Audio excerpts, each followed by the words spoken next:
into the gray Atlantic, laden with tools for all-out offensive warfare, sail the convoys.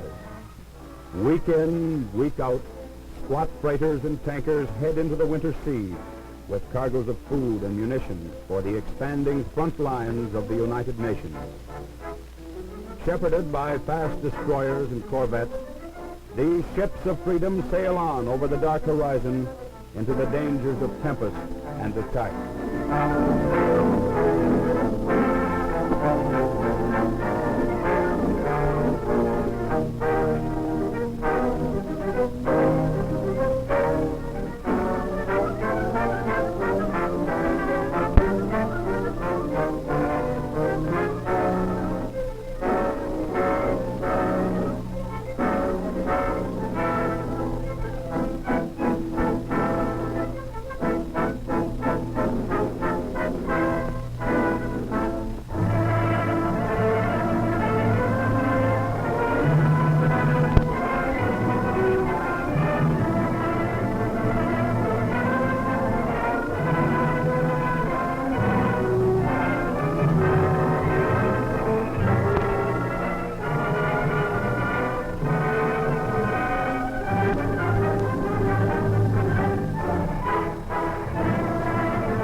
Just a bit of flaming wreckage that sank very quickly, and a handful of men, their faces black with oil, shivering on a raft. And away off in the distance was a lifeboat looking for others, and bouncing about like a walnut shell. They're doing real things out there. You're doing real things too, Dick. Yeah? How? You're helping to build a ship, aren't you? Ships? It might as well be frying pans as ship plates. But, Dick, the steel plates you make, they're just as important as the guns. Why, if it weren't for you... Yes, I know. But when you do the same job every day, you sort of lose sight of what it means. You mustn't feel that way, Dick. I know, dear, but if you could only see what they did with our stuff. Bye, honey.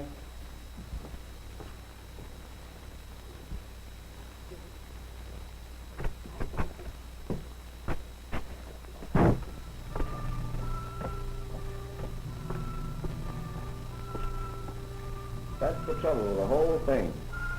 Our plates go into ships, but we're so far away from ships we lose sight of them. Seems funny, though. You'd think doing the same thing all the time would bring you closer to it. But I guess it just becomes a habit, like biting your nail. That's the way it is now. If we could only find out just how they use the plates we make. Hi, Dick. What's eating you anyway? Huh? Oh, nothing, just thinking.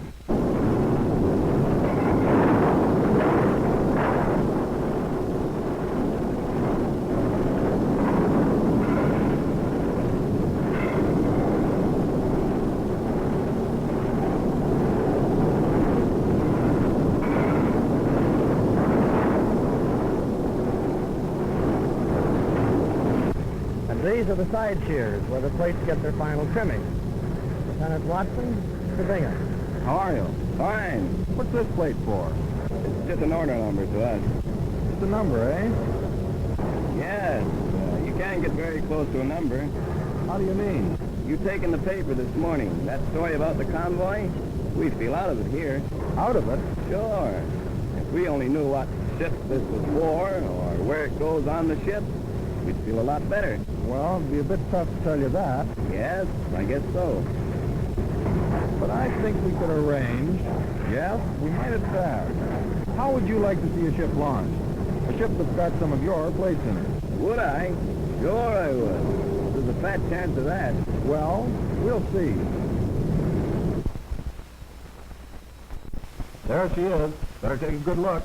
So that's the baby. Well, when do I start? Hold on now. You see those triggers there? When the time comes, there'll be men standing by to cut the rope. Isn't she ready yet? Don't sound so glum. There's quite a bit still to do, but you'll be in at the finals.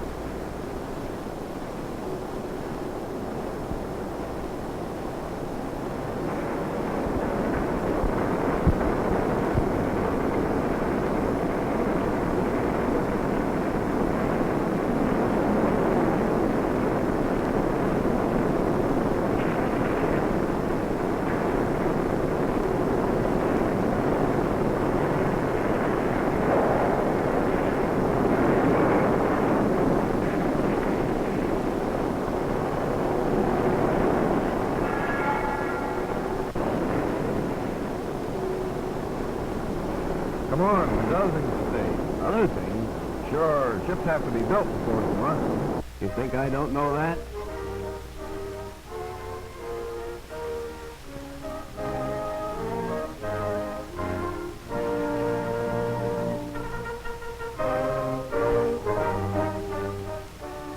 That one weighs about 1.5 tons. But they come as high as 13 tons. They cast them all in one piece. They pour it, huh? Just like we do at the mill. Not exactly. You see, you make ingots, but they have to cast a whole propeller with delicate curves, sharp edges, and so forth. So they pour from the bottom up, as it were. That cuts out splash and helps the mold keep its shape. That's it. Then they break the mold, chip the rough casting with a cold chisel, and it's ready for machining.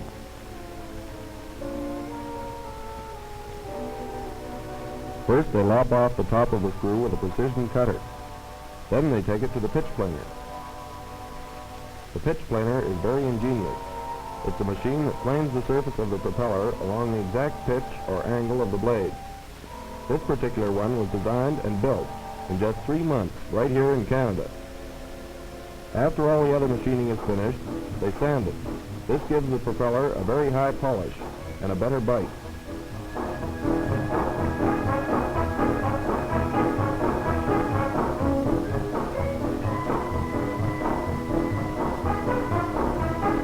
The engines, of course, have to be big stuff too, even for a 300-ton minesweeper. A big marine engine weighs nearly 150 tons. Why, that's tremendous. Yes, but it has to do a great deal of work. Drive the ship, turn it, and reverse it.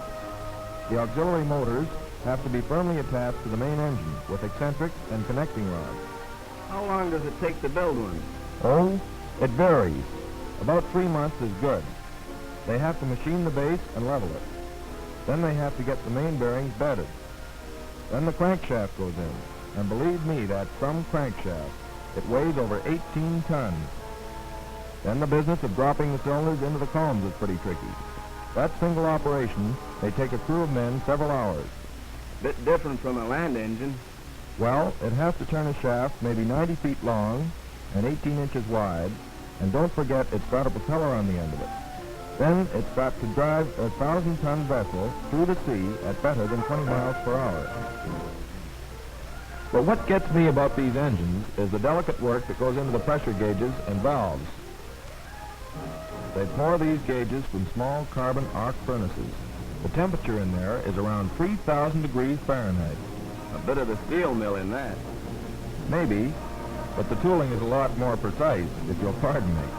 And drilling the correct movement for the gauge is work that can be done only by people with a watchmaker's skill on the lathe and the boring mill.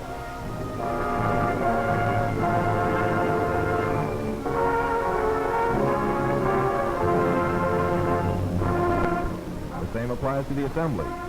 Each gauge is calibrated separately and tested under steam against the master gauge. You see, they have to be absolutely accurate. You mean men's lives might depend on the right head of steam at the right time? Most certainly. The same as they might depend on that pump there. Pumps? I thought they only used them when the ship was full of water. Not at all. They use them for pumping out the bilges, for maintaining ballast, and of course for making fresh water out of seawater. Say, that's quite an idea. Yes, it comes in very useful. They make a condenser out of copper tubing, pump in the seawater, and vaporize it with live steam. Then they cool it off and distill drinking water from the mixture. Then they pump what's left overboard. Sure, but what works the pump? Usually it works off the steam pressure of the ship, but sometimes off the generators. Of course, the lights. Not only that, the cooking, the winches, the ammunition hoist, and the degaussing girdle, don't forget that. Why, a large battleship has enough power to light the whole city of Hamilton, and these generators do the job. They're run off the steam by a prime mover. No wonder there's so much wiring in warships. About 37 miles of it in a small trawler alone. Every wire has to be insulated with rubber. They mix raw and reclaimed rubber, and then cut it up in chunks for the sausage machine. The sausage machine? Well, it looks like one. They feed the wire and the rubber through a sort of mincer. It comes out all covered and ready to be baked in the furnace. Then it can stand up to salt air and water. They have neat ways of braiding it all together, too, to find any number of strands and cover them with cotton. If you can imagine a sort of mechanical knitting bee, well, anyway, that's how they do it.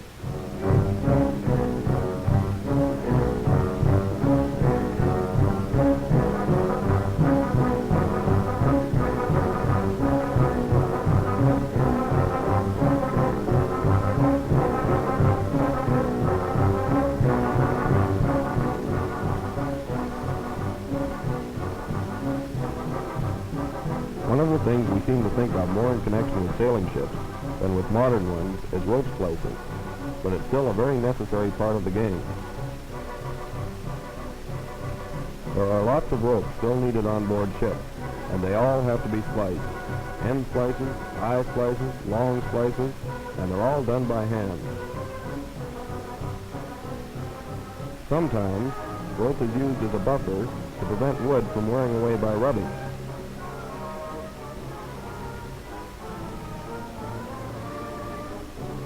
But nowadays, there's another problem to tackle, splicing wire cable.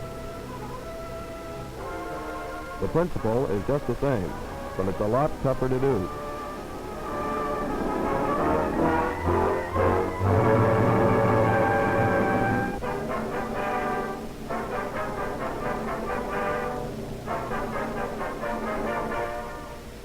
In the storeroom, that's what they used to call the ship chandlery, you'll find a spare part for pretty nearly half the insides of the ship. Pumps, buckets, brass fittings, wheelbarrows, coils of rope.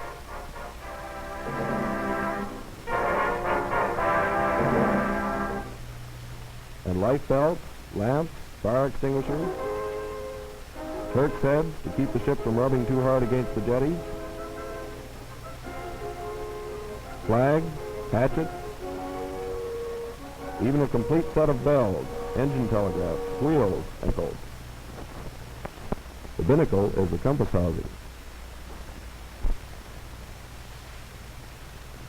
It's like a floating city. You mean it will be a floating city?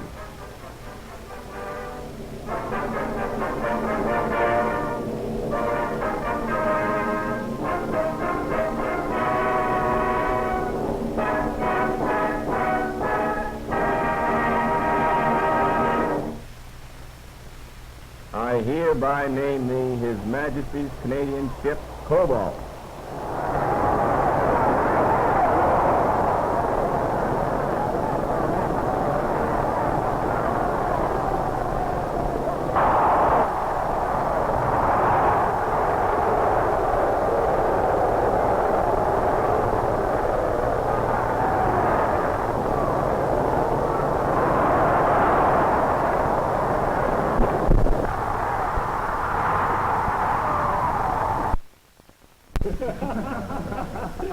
So you thought she just headed out to sea, like she was, eh?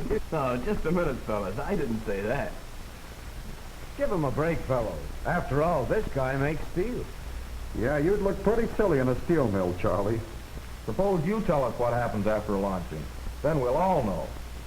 Well, it's pretty straightforward. There's always the odd bit of welding amount of paintwork before she's ready for her test run. That's when she really gets put through the hoops. They may give her 4 hours full power, and they'll take her out of port no matter how dirty the weather is. Many's the time I've seen waves break clear over her bows. I've seen her bucking headwinds like a regular bronco, and up on deck you'd think maybe it was a storm in mid-Atlantic. But on the bridge, everything's as calm as if we were in port. Captain giving orders, engine room taking 'em, and the whole thing going like clockwork. It may be a corvette, or a trawler, or a minesweeper. It's all the same. They plow through the water like sharks. Turns out to be an acceptance run. That certainly says a lot for your shipbuilding. For our shipbuilding, you mean? We've all done something for those ships. The boys that make the propellers, or the engine, or the pump. You with your steel. Yeah, don't hold out on us. What about that steel you make? Well, it's not very much to talk about after seeing 150-ton engines, but, well, it goes something like this. We put the iron ore into a blast furnace with coke and limestone and heat for about 9 hours. Then it's drawn off. First the slag. That's the part of the ore that's no good. It's like lava from a volcano. Then the iron.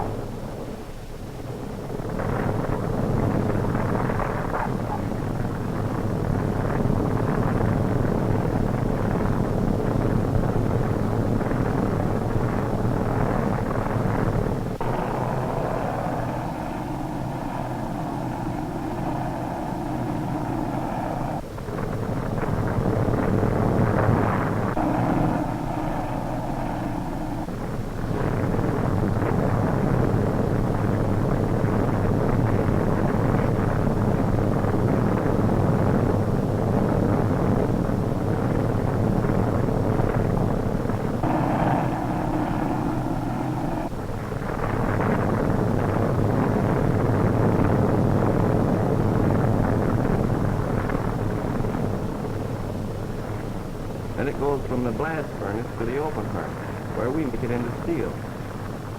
In the open hearth, we keep the hot metal at nearly 3,000 degrees for about 10 hours, and then it's poured off into big ladles.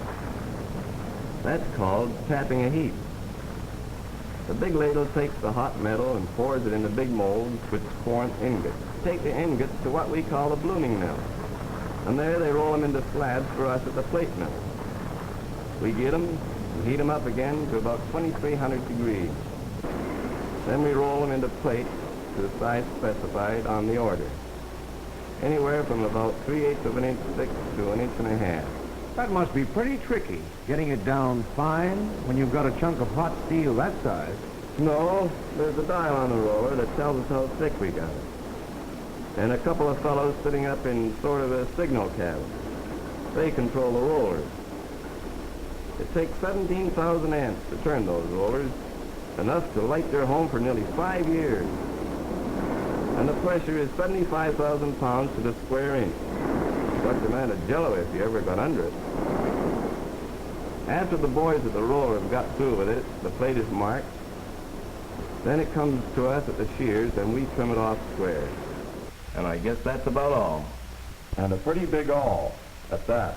Yes, sir. We're all pulling on the same end of the rope in this business. And don't forget this. A ship's only as good as the builders can make her.